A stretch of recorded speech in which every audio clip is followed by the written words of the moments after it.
આજે કબીરદાસ જયંતિ। કબીરદાસજીને હિન્દુ અને મુસ્લિમ બંને ધર્મના લોકો માનતા હતા। સમાજના અવગુણો દૂર કરવામાં સંપૂર્ણ જીવન વિતાવ્યું। સંત કબીરનો જન્મ સંવંત 1455ની જેઠ મહિનાની પૂનમના રોજ થયો હતો, એટલે હિન્દુ કેલેન્ડરની આ તિથિએ કબીરદાસ જયંતિ ઉજવવામાં આવે છે। તેમને કબીર સાબેર અથવા સંત કબીરદાસ પણ કહેવામાં આવે છે। તેમના નામ પરથી કબીર પંથ સંપ્રદાય પ્રચલિત છે। આ સંપ્રદાયના લોકો તેમને એક અલૌકિક અવતારી પુરુષ માને છે। સંત કબીર અંધવિશ્વાસ, ઢોંગ, પાખંડ અને વ્યક્તિ પૂજાના કટ્ટર વિરોધી હતા। સંત કબીર આડંબરના પણ વિરોધી હતા।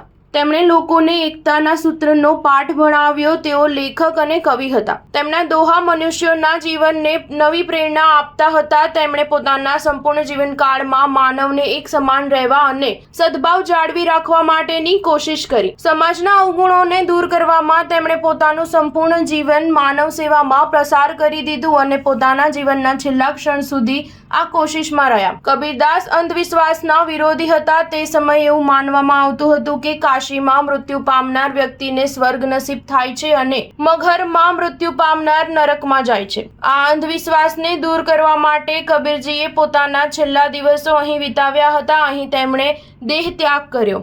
આચાર્ય વિવેકદાસ કબીર ચૌરા આશ્રમના 24મા મઠ પ્રમુખ છે। કબીરદાસ બાદ 23 લોકો આ મઠના પ્રમુખ પદ ઉપર વિરાજિત રહ્યા। મઠ પ્રમુખ તે જ વ્યક્તિ બની શકે જે કબીરને માને છે, મઠથી દીક્ષા પ્રાપ્ત કરી ચૂક્યા હોય છે, કબીરના વિચારોને જીવનમાં ઉતારતા હોય, જેમનું આચરણ ધર્મ અનુકૂળ હોય, તેને જ વર્તમાન મઠ પ્રમુખ સાથી આચાર્યોની સલાહ બાદ ભવિષ્ય માટે મઠ પ્રમુખ નિયુક્ત કરવામાં આવે છે। સ્ટાર ન્યૂઝ 7 હંમેશા સચ્ચાઈની સાથે।